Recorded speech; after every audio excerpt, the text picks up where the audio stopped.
हाँ जी, राम राम जी। क्या हालचाल आपके? उम्मीद करता हूं आप और आपका परिवार ठीक ठाक होगा। दोस्तों, सीईटी के बेस पे सारी भर्तियां हो रही है।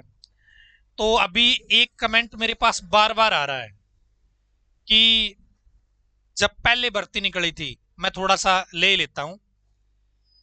सीईटी मेंस के जो फॉर्म है ना, सीईटी मेंस के फॉर्म मान लेता हूं मैं, उसके अंदर पटवारी की भर्ती थी, उसके अंदर क्लर्क की भर्ती थी, वह अन्य भर्ती थी। इस भर्ती के जो फॉर्म है ना, वो आज से 1 1 2 2 साल पहले भरवाए थे। 2 साल पहले मान लेते हैं, 2 साल पहले भरवाए थे। तो एक साथी ने उस टाइम पे, उसके पास केवल 12वीं थी। उसके पास क्या थी? केवल 12वीं थी। उसने भाई क्लर्क का फॉर्म भर दिया। बहुत अच्छी बात है, 2 साल पहले भरा था। इसी दौरान भाई इस भर्ती पे कोर्ट केस हो गया। ठीक है, ये मामला कोर्ट में चला गया और अब दोबारा से भर्ती निकल गई। अब दोबारा से क्या कर दिया, कोर्ट ने आदेश दे दिया कि इस भर्ती को रद्द करो और दोबारा से नए सिरे से भर्ती निकालो। ठीक है, फिर एचएसएससी ने क्या कर दिया, भर्तियों को री एडवर्टाइज कर दिया। भर्तियों को री एडवर्टाइज कर दिया, इसी भर्ती को दोबारा से निकाल दिए फॉर्म को।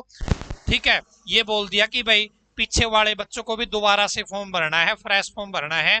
और उस टाइम पे जिनकी एज थी लेकिन आज एज नहीं है, उनको भी छूट दे दी है, वो भी फॉर्म भर सकते हैं, लेकिन फॉर्म भरना जरूरी है। ये भर्ती री एडवर्टाइजमेंट हुई है, नए सिरे से स्टार्ट हुई है। तो दोस्तों, अब ग्रेजुएशन हो गई इस टाइम पे इस बच्चे की, ग्रेजुएशन हो गई किसी बच्चे की। तो इस बच्चे ने क्लर्क का फॉर्म भी भर दिया क्योंकि 12वीं कर रखी थी। इस बच्चे ने अब पटवारी का फॉर्म भी भर दिया। ठीक है भाई, ग्रेजुएशन हो गई इसकी। तो बहुत सारे बच्चे ये बोल रहे हैं कि 56 57 के फॉर्म पहले भी भरे गए थे, 56 57 के फॉर्म अब भी भरे गए हैं। अब किसी बच्चे ने यदि अपनी ग्रेजुएशन कर ली हो, क्या वो बच्चा ग्रेजुएशन लगा के अपना फॉर्म वैलिड होगा या फिर उसका फॉर्म रिजेक्ट हो जाएगा? बहुत सारे बच्चों का कंफ्यूजन है ये। बहुत सारे बच्चे किसी दूसरे पर उंगली उठाते हैं कि भाई उस बच्चे ने ग्रेजुएशन ऐड कर दी, उस बच्चे ने अपनी फायरमैन का डिप्लोमा ऐड कर दिया, उस बच्चे ने फलाना कर दिया, उस बच्चे ने दिकड़ा कर दिया। यदि भर्ती री एडवर्टाइजमेंट होती है तो आप दोबारा से अपना नया फॉर्म भरोगे। ठीक है, आपकी क्वालिफिकेशन अपडेट हुई है, आपके लिए कोई नई पोस्ट भी आ गई है उसके अंदर, तो आप उस भर्ती के लिए अप्लाई कर सकते हो, उस पोस्ट के लिए आप अप्लाई कर सकते हो। कोई आपको रोकने वाला नहीं है।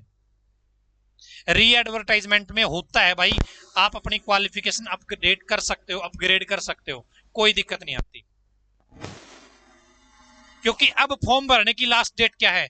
अब फॉर्म भरने की लास्ट डेट जो अब नई डेट आई है ना, वो है, वो कट ऑफ डेट रहेगी। उस कट ऑफ डेट के अनुसार आपके जो कागज है वो योग्यता पूरी होनी चाहिए, उसकी क्वालिफिकेशन पूरी होनी चाहिए, तो बच्चा एलिजिबल है। तो जिसकी अब क्वालिफिकेशन हुई थी उसने नई पोस्ट ऐड कर दी अपनी ग्रेजुएशन के बेस पे 56 57 वाले में फॉर्म में, तो बच्चा वैलिड है, वो फॉर्म रिजेक्ट नहीं होगा। कोई दिक्कत नहीं इस चीज को लेकर। बार बार कमेंट आ रहे थे, ये सोचा मैं इसके ऊपर एक वीडियो बनाऊं, क्योंकि रेगुलरली ये चीज आती थी मेरे सामने, तो सोचा एक वीडियो ही बना देते हैं। तो ये बात थी भाई कि वैलिड है, आप यदि आपने ग्रेजुएशन अब डाली है अपने फॉर्म में और आपने पोस्ट अप्लाई कर दी है तो। ठीक है जी, तो आज की इस वीडियो में इतना ही। धन्यवाद।